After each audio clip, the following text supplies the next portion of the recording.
Pleasure to talk to you.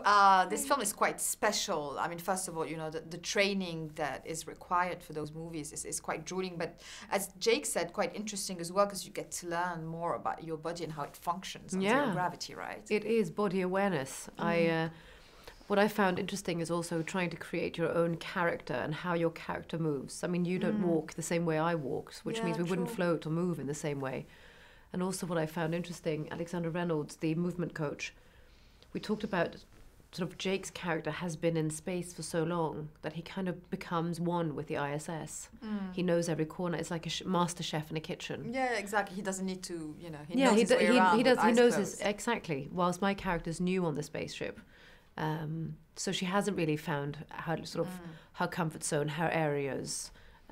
And those little details of movement is so much fun to work with.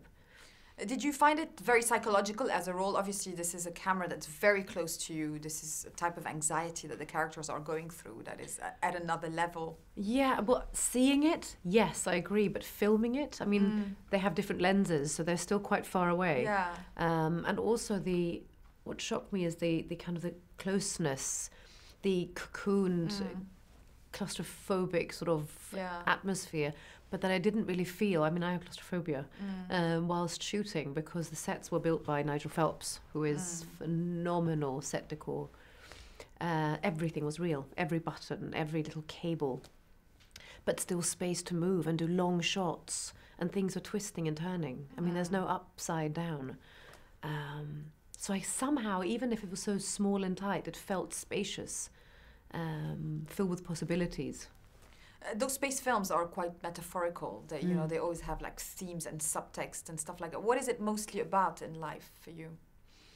I think for me, compared to other films, I mean, like in Alien, the classical, where we have this incredible creature who comes on board and it's threatening. We take something from its natural habitat. Exactly. And we bring it on board. And we, in the name of science, which is romantic and fantastic, the question is how much and how far we're willing to go or should go. We probe it, we disturb it, we test its limits, and it starts reacting to how we're treating it, which is a beautiful, I think, metaphor to how we treat each other really on life. Yeah, no, absolutely. And gradually we build our own threat. Exactly, from scratch. From scratch. Literally, like here. How was the ensemble? Obviously, you know, a group of 6 people working so closely together in a, what we call in French, the huis clos, you know, kind of like... Huis clos. Yeah. Huis clos. God, French is so good.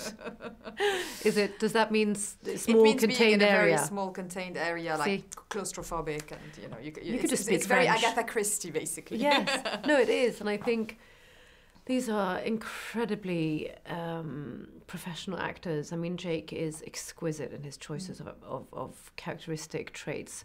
We have Ryan with his humour, so we laugh a lot. At the same time, he has such subtle changes and dips into vulnerability. Olga, hero.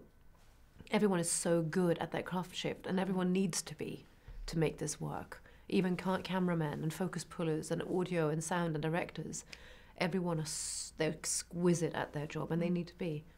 So here you're, you know, a scientist in space. I interviewed you for Mission Impossible, which was quite different, and, you know, a girl on the train and the White Queen. It's been so diversified for you. Yeah. Are you enjoying yourself in the sense of exploring different characters, different atmospheres, different everything? I love it. I love when I was offered this part, and I was sort of a bit questioning towards it first, and I thought, what can we give the audience, and what can we give? What can I give myself that I haven't seen before? How do I not become Sigourney Weaver? Because no one can become the next Sigourney Weaver.